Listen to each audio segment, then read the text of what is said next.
Iya, kalau kita berbicara tentang positif patient experience ya, jadi artinya pengalaman-pengalaman pasien yang positif. Karena gini, pengalaman pasien ingat ada yang negatif, ada yang positif gitu ya. Karena dari studi yang saya pernah baca gitu, kalau positif patient experience bahkan itu berkontribusi untuk peningkatan profit pada rumah sakit. Jadi sampai peningkatan profit gitu. Jadi itulah kenapa pentingnya sebenarnya buat rumah sakit membangun yang namanya positive patient experience gitu.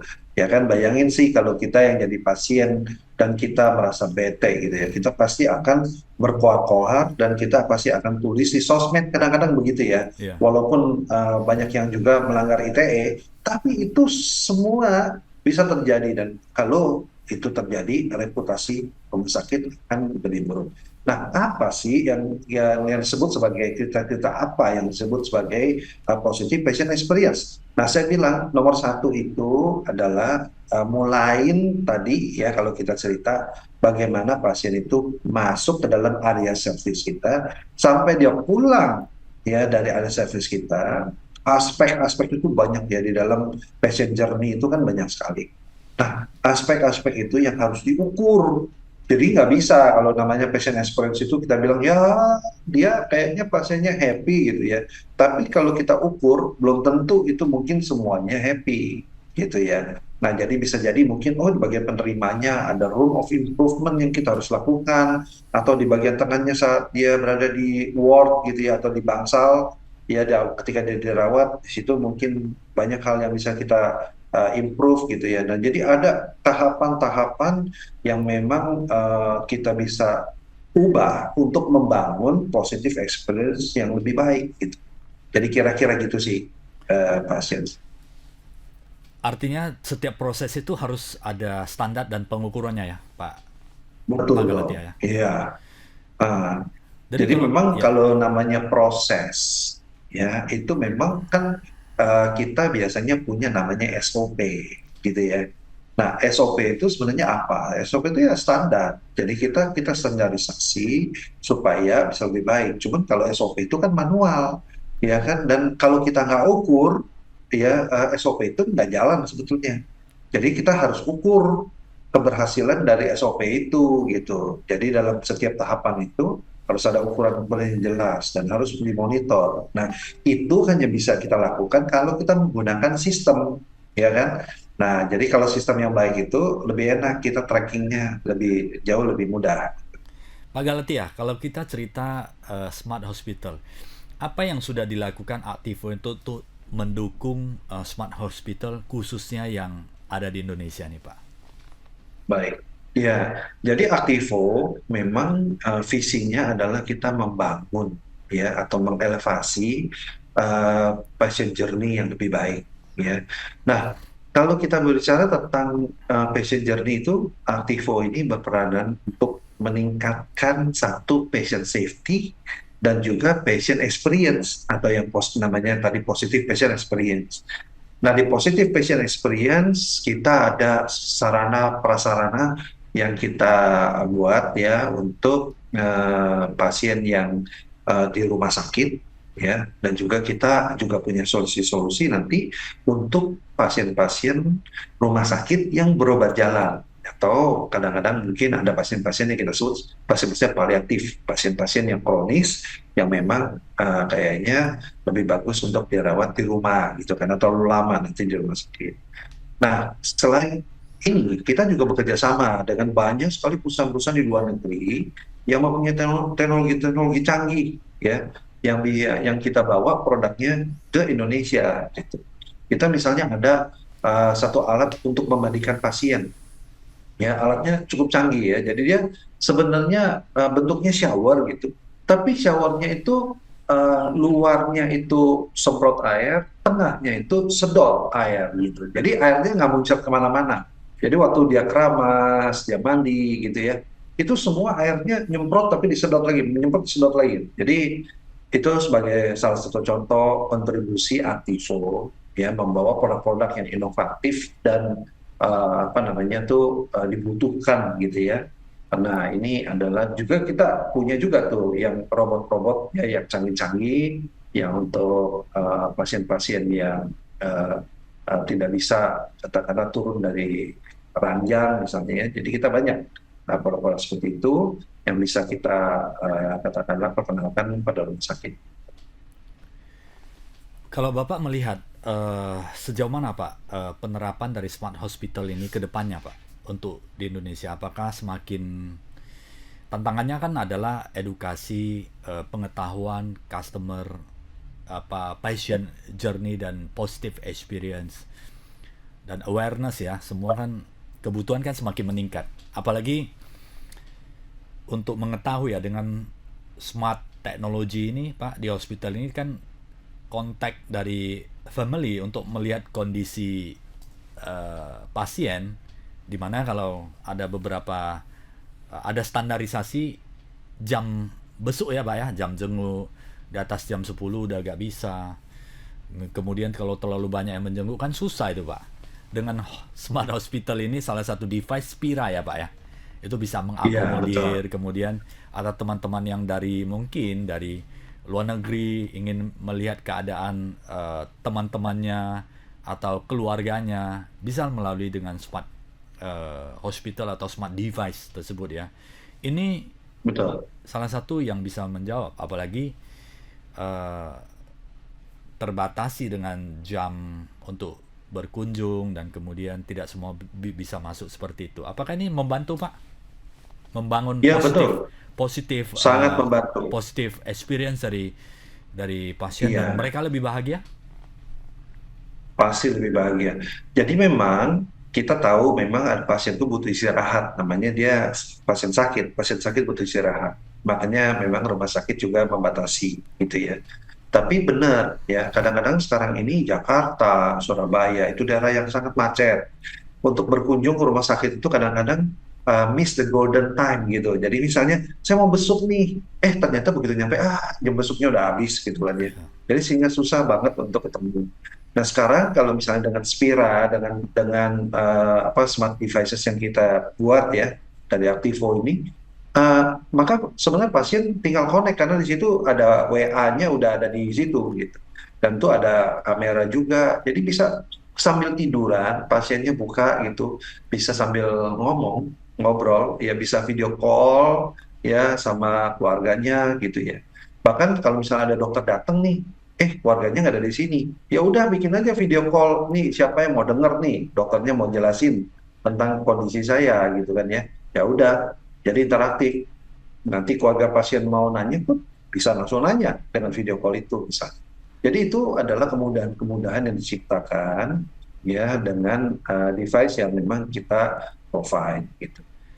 Nah, jadi kalau kita lihat di Indonesia, perubahan-perubahan mengarah kepada smart hospital itu sudah ada sebetulnya ya. Kita sangat bangga dengan Kemenkes yang sekarang ini udah juga ada membangun juga Digital Transformation Office atau DTO ya, yang apa namanya yang dipimpin oleh Pak Setiaji ya. Nah, jadi ini adalah cikal bakal sebetulnya untuk membangun satu stepping stone gitu ya untuk ke arah smart hospital. Sekarang ini kan dengan adanya peraturan Kemenkes yang baru, semua rumah sakit itu harus menggunakan elektronik. Nah, kadang-kadang hal ini hal yang simpel nih, electronic medical record ya. Itu kadang-kadang hal yang simpel. Dulu misalnya kita ke laboratorium, kita dapat hasil laboratorium pakai apa? Itu dapatnya pasti kertas gitu ya. Terus kita apa namanya CT scan, dapat hasilnya apa? Foto. Semua printer gitu ya. Tapi zaman sekarang semuanya elektronik. Diharapkan semua masuk ke dalam elektronik medical record. Jadi at any time kita misalnya mulai lihat lagi di medical record kita, itu masih ada sampai kapanpun juga. Jadi itu benar-benar gampang di-trace. Nah, kalau misalnya udah menggunakan seperti itu, pertanyaan saya adalah pada saat dokter datang nih ke ranjang si pasien nih ya. Nah, kalau misalnya dia nggak punya alat untuk menunjukkan kepada pasiennya, ini loh hasil laboratorium kamu seperti ini, kan repot gitu ya kan? Jadi banyak sarana prasarana yang dibutuhkan juga. Misalnya apakah itu trolley car misalnya ya. Jadi ada komputer yang dibawa dan troli yang didorong. bedside-nya pasien gitu ya, untuk si dokter itu bisa berkomunikasi sambil nulis resep juga di situ, karena resep sekarang nggak boleh lagi ditulis pakai kertas gitu, jadi semua akan dijadikan elektronik. Nah, ini adalah sebenarnya satu langkah awal di Indonesia ya untuk membangun smart hospital yang akan lebih canggih di masa yang akan datang. Saya sangat memuji kebijakan-kebijakan pemerintah Indonesia di dalam melakukan apa namanya permulaan yang sangat luar biasa ini. Jadi itu kira-kira Mas ya. Nah, ini menarik nih Pak. Berarti data historis dari pasien itu terrecord semuanya sehingga memungkinkan dimanapun pasien itu berada dapat diakses datanya oleh dokter dan rumah sakit mana ya Pak ya ke depannya ya. Betul, betul sekali. Iya. Dan Kayak sekarang kita contoh hal yang sederhana aja pasiennya. Pasiennya dulu pernah divaksin apa aja waktu kecil. Apakah benar. kita tahu atau enggak? Kalau sekarang nggak tahu Pak, nggak tahu. Jadi mulai Ya, tahun ini mulai mulai digalakkan ya Pak ya. mulai digalakan ya. Dan Semua itu rumah semua sakit terrecord ya Pak ya. wajib Desember ini terakhir Pak deadline. Jadi sampai Desember ini seluruh klinik dan seluruh rumah sakit harus menggunakan electronic medical record. Electronic medical report ini adalah apa yang pernah ditulis resep, intervensi mungkin suntikan dan sebagainya itu semua terikot di dalam itu. Semua terrecord di situ Pak. Iya. Dan itu mandatori Pak, wajib. Mandatory, mandatory. Batas batas terakhir itu Desember 2023. Itu klinik ya. Kalau misalnya praktek dokter pribadi, Sama, semua akan mengarah ke situ semua. Iya, softwarenya sama ya, disediakan oleh pemerintah. semua sama. Ya. Jadi memang sekarang ini adalah masa transisi. Ya, saya yakin ini akan membuat sedikit kebingungan buat banyak klinik ya, apalagi klinik-klinik dokter swasta gitu ya, yang selama ini mengandalkan semuanya pakai resep-resep Manual ya. yang ini manual gitu. Pun kalau misalnya katakanlah dia mau tulis resep, sekarang tulis resepnya elektronik di print gitu, ya kan? Karena supaya nggak dua kali. Kalau nggak dokter harus nulis dua kali. Dia tulis di resep, tapi dia ketik lagi tuh semua, ya kan repot gitu kan. Iya. Maka kalau kalau zaman sekarang kalau udah diketik, ngapain lagi ditulis lagi resepnya? Print aja udah, tekan, kirim ke apotek gitu kan. Apotek langsung baca Pak ya. Iya, Kalau gitu. misalnya ada obat yang merek tertentu tidak ada, boleh nggak apotek mereferensi dengan komposisi yang ekivalen Pak, tapi beda beda nama merek. Eh, itu sebetulnya balik-balik lagi tergantung dokternya, karena dokternya itu yang paling katakanlah menentukan. Jadi sepanjang dokternya setuju, biasanya farmasis dia akan melakukan cross check dengan dokternya. Ini dok, saya nggak punya produknya, saya punya produk yang ini, isinya sama. Bagaimana dok? Kalau dokter bilang oke, jalan. Jalan ya Pak ya.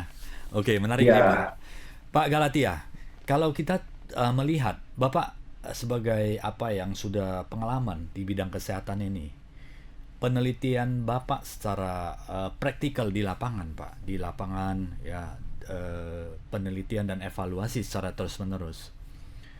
Kebutuhan akan smart hospital ini dari tahun ke tahun seperti apa? Ekspektasi daripada pasien dan keluarga, Pak, berdasarkan informasi yang masuk. menurut saya makin lama akan semakin bertambah besar ya. Dan memang udah waktunya untuk di Indonesia ini rumah sakit berubah ya. Sekarang ini menurut saya semua rumah sakit juga sudah aware ya. Maka sekarang nih ada conference kan namanya HIMSS ya. HIMSS itu adalah Hospital Information Management System gitu ya.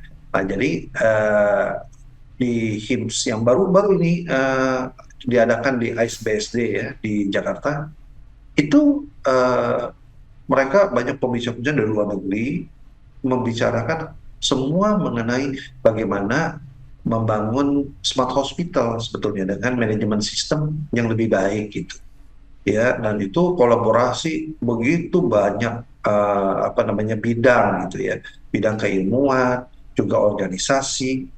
ya semua tujuannya sama, bagaimana membangun passenger yang lebih baik, ya. Ditambah lagi sekarang ini kan dunia udah menyatu antara AI, robot, dan teknologi-teknologi yang sangat canggih-canggih gitu ya, sehingga dengan begitu maka kalau zaman sekarang kita nggak berubah, wah kita akan ketinggalan banyak sekali dibandingkan apa namanya rumah sakit yang lain gitu. Saatnya berubah yang lebih baik ya Pak Galatia. Nah Pak Galatia, Benar kalau sekali. kalau tahun lalu kita sering melihat bahwa oke ada beberapa poin ya di dalam informasi baik digital maupun di surat kabar bahwa devisa negara kita di Indonesia sebagian juga ke luar negeri karena pengobatan. Apakah karena ada pengaruhnya di smart hospital ini berbeda pelayanan sehingga ada beberapa yang memilih untuk berobat ke luar negeri. Apakah ada seberapa pengaruhnya smart hospital, kualifikasi kompetensi dokter, infrastruktur, sistem dan prosesnya, Pak? Sehingga bagaimana kita bisa mendapatkan kepercayaan uh, untuk berobat di Indonesia juga sama dan kualitinya juga bagus. Bagaimana menurut Bapak? Iya, saya kemarin itu diminta bicara ya oleh Presiden University karena mereka lagi juga sedang membangun fakultas kedokteran yang baru ya. Jadi kita ngobrol-ngobrol waktu itu. Nah, salah satu isu yang memang diangkat adalah mengenai medical tourism. Bagaimana mengembangkan medical tourism di Indonesia ya. Menurut saya, medical tourism itu sangat juga berkaitan erat dengan smart hospital.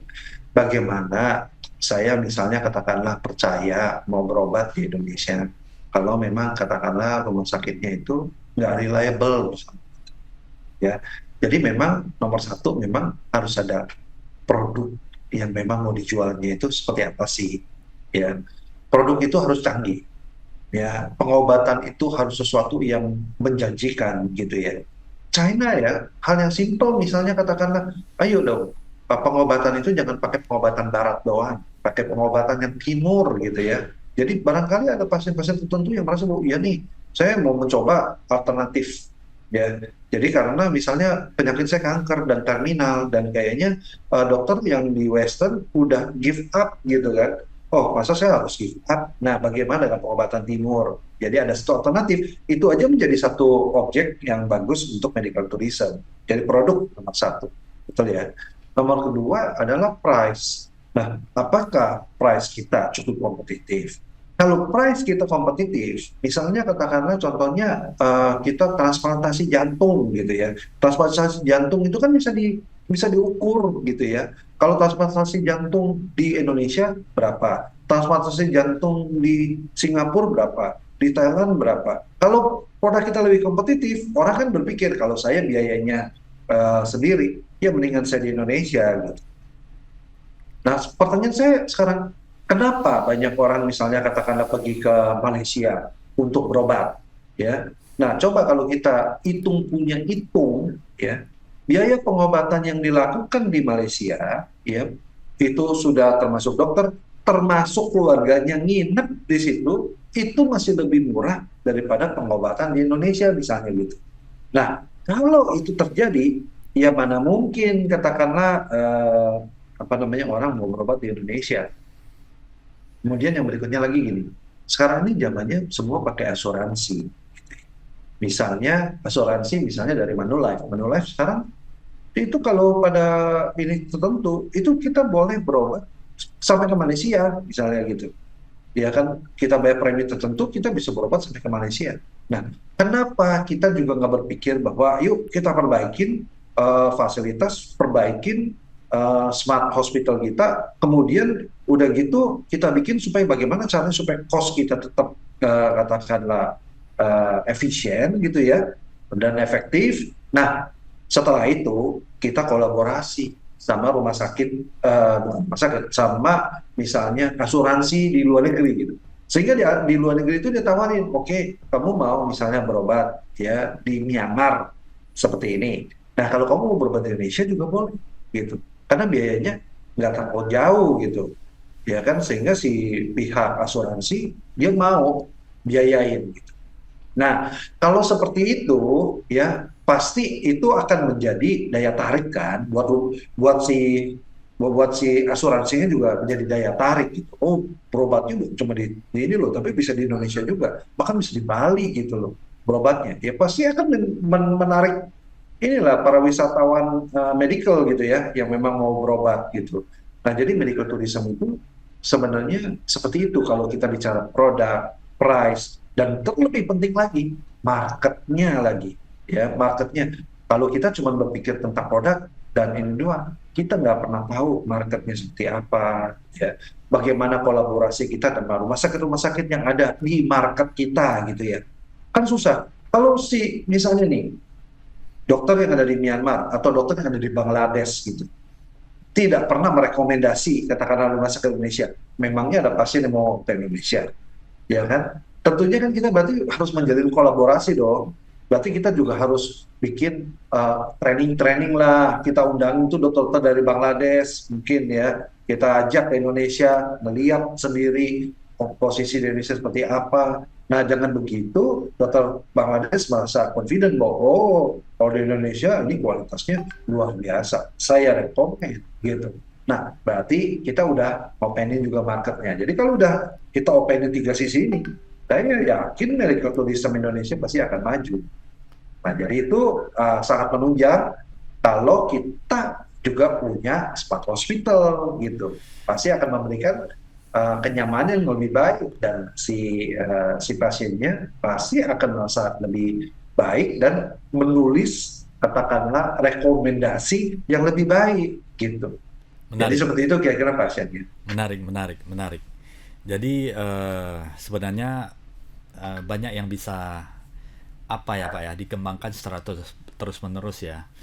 Dari segi pariwisata juga sangat mendukung ya, tetapi harus memberikan efisiensi, ketepatan dan kompetensi yang bagus. Mereka akhir cerita adalah memiliki experience yang positif ya. Setelah berkunjung, setelah menikmati sebuah pelayanan hospitality itu di sebuah rumah sakit. Jalan masuknya sepertinya dari smart hospital ya Pak ya, karena smart hospital yang akan memberikan kenyamanan yang terukur, terrecord dengan baik, dan kemudian itu bisa tersimpan dan di retrieve kembali, dibuka kembali untuk jangka waktu yang lama. Nah, Pak Galatia, mulai dari mana ini smart hospital? Kalau misalnya sebuah rumah sakit itu ingin memulai, Sebenarnya memulainya bisa dari mana aja. dari mana saja Tapi ya? menurut saya dari mana saja bisa. Tapi menurut saya pemerintah Indonesia sudah sangat luar biasa memulai dari electronic medical record. Ya, itu adalah satu langkah kecil yang merupakan langkah besar ke depan menurut saya. Jadi itu udah benar ya. Jadi pemerintah Indonesia itu melakukan tindakan yang tepat. Itu adalah momen yang luar biasa yang diciptakan oleh pemerintah Indonesia. Nah, tinggal sekarang adalah industri bagaimana kita juga mensupport ya dari pemerintah untuk membangun sarana prasarana yang melengkapi dari apa yang sudah pemerintah buat gitu kan, sehingga smart hospitalnya itu bisa benar-benar berjalan gitu. Jadi menurut saya hal-hal yang dinamakan sebagai smart hospital itu bukan semata-mata cuman ya wacana dan wacana doang ya. Masih sebenarnya sangat mungkin katakanlah kita kalau mau membangun itu ya memang kita harus membutuhkan biaya pada awalnya. Tapi kalau kita lihat dalam long run-nya ya return on investment-nya buat si rumah sakit itu akan worth enough menurut saya untuk dilakukan investasi di sana. Jadi karena itu tujuannya dari smart hospital itu adalah tadi membangun experience yang lebih baik. Ya, karena bagaimanapun experience yang baik, experience yang menyenangkan, pasti ada sebuah kenangan yang baik, sebuah kenangan dan memori yang positif. Dia cenderung akan mereferensikan keluarganya. Benar, Akhirnya terjadi bisnis yang berkesinambungan. Seperti itu ya Pak benar. Galatia. Pak Galatia, sebagai penutup Pak, untuk sahabat Tribuners maupun untuk para stakeholder di bidang hospital ini, Pak?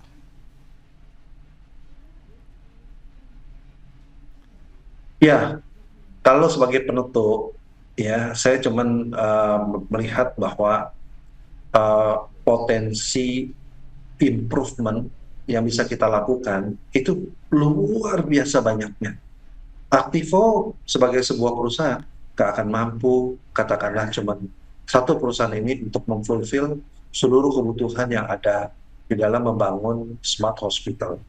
Jadi menurut saya ya kita yang penting membangun dulu bagaimana sebetulnya hal-hal yang perlu dilakukan oleh rumah sakit ya di dalam membangun smart hospital, terutama bagaimana rumah sakit Indonesia bisa membangun pengalaman-pengalaman yang lebih positif ya dan memberikan juga treatment-treatment dengan safety margin yang semakin ditingkatkan dengan keberadaan teknologi-teknologi yang lebih canggih tentunya, ya memang itu adalah is another investment, ya. Tapi saya bilang tadi untuk long run itu akan kembali akan menjadi profit buat rumah sakit. Saat ini, ya kalau kita nggak berubah, ya mungkin kita akan terlambat ya untuk mengejar ketinggalan-ketinggalan yang sudah dilakukan oleh pihak Malaysia, ya Singapura. Karena terus terang saya baru aja bolak-balik 2 kali ini ke Malaysia, ya itu adalah karena ada satu rumah sakit yang memang ingin membeli produk kita. Jadi kalau kalau kita lihat, ya yang tertarik ini ya dengan produk-produk Akivo yang memang untuk menunjang smart hospital itu juga di luar negeri itu udah karena udah biasa gitu ya. Jadi mereka udah tahu gitu bahwa mereka membutuhkan itu, jadi sehingga uh, interest mereka itu udah langsung mau beli gitu. Sementara di Indonesia masih ya saya pengen kenal dulu, saya mau kenal dulu. Ya, jadi belum Oke. belum benar-benar kepikiran untuk membeli gitu. Iya, iya. Nah, maka saya bilang kalau kita tetap seperti begini ya, lama-lama akhirnya perusahaan-perusahaan yang memang punya advance teknologi dan ini ya, akhirnya kan nggak jalan di Indonesia gitu. Nah, kalau nggak jalan, akhirnya angkat kaki. Dan yang rugi siapa? Ya rumah sakit di Indonesia sendiri gitu. Akhirnya nggak terwujud pembangunan dari smart hospital di Indonesia misalnya gitu. Ya, jadi mari kita saling support ya, kita sama-sama membangun Indonesia yang lebih baik gitu. Baik, Pak Galatia Chandra, terima kasih waktunya yang sangat berharga ini, Pak. Yang di Terima sela-sela kasih untuk kesibukan Bapak bertemu lagi. selalu berkunjung ke luar negeri untuk memberikan edukasi maupun informasi mengenai Aktivo Smart Hospital ini. Sukses selalu untuk Pak Galatia beserta tim di dalam perusahaan ya, Pak ya. Terima kasih Pak Galatia. Sahabat Tribuners, terima kasih. Semoga apa yang di-sharing oleh Pak Galatia itu bermanfaat bagi kita semua. Dan kita yakin dan percaya bahwa Indonesia akan semakin maju ke depannya. Dan pelayanan kesehatan tentunya akan lebih baik lagi ke depannya. Itulah harapan kita semua. Terima kasih. Sampai jumpa. Inspirasi bisnis selanjutnya yang selalu menarik untuk Anda. Sampai jumpa kembali.